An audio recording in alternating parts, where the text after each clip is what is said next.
राजस्थान में भ्रष्टाचार के खिलाफ भजनलाल सरकार ने अब तक का सबसे बड़ा और सबसे सख्त संदेश देने की कोशिश की है। 2 करोड़ 43 लाख रुपए की कथित मां घूसकांड में एसीपी के हत्थे चढ़े राजस्थान राज्य बीज निगम के non official director Jugal Kishore को सरकार ने तत्काल प्रभाव से उनके पद से हटा दिया है।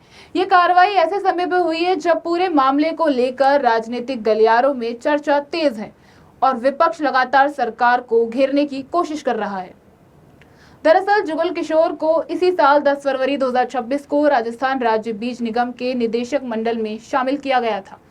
बीज निगम को कोई साधारण संस्था नहीं है, बल्कि ये राजस्थान के लाखों किसानों और कृषि क्षेत्र में सीधे जुड़ी हुई है महत्वपूर्ण सरकारी संस्था में से एक है। ऐसे में बोर्ड ऑफ डायरेक्टर्स ने शामिल होना एक बड़ी जिम्मेदारी मानी जाती है, लेकिन महज 4 महीने के भीतर ही जुगल किशोर का नाम करोड़ों रुपए के कथित घूस कांड में सामने आ गया है और एसीबी ने कार्रवाई करते हुए उन्हें गिरफ्तार भी कर लिया है। गिरफ्तारी के बाद सरकार पर भी सवाल उठने लगे हैं कि आखिर जिस व्यक्ति को इतनी महत्वपूर्ण जिम्मेदारी दी गई थी, उसका नाम इतने बड़े भ्रष्टाचार के मामले में कैसे सामने आया है।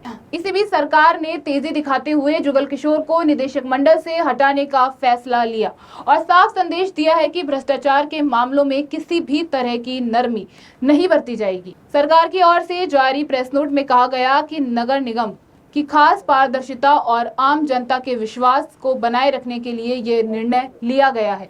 सरकार का कहना है कि किसानों के हितों से जुड़ी संस्थाओं में उच्च नैतिक मानकों का पालन अनिवार्य है और किसी भी प्रकार की वित्तीय अनियमितता को स्वीकार नहीं किया जाएगा। राजनीतिक दृष्टि से देखें तो ये फैसला मुख्यमंत्री भजनलाल शर्मा की जीरो टॉलरेंस नीति का हिस्सा माना जा रहा है, जिसका जिक्र उन्होंने सत्ता संभालने के बाद कई बार भी किया था।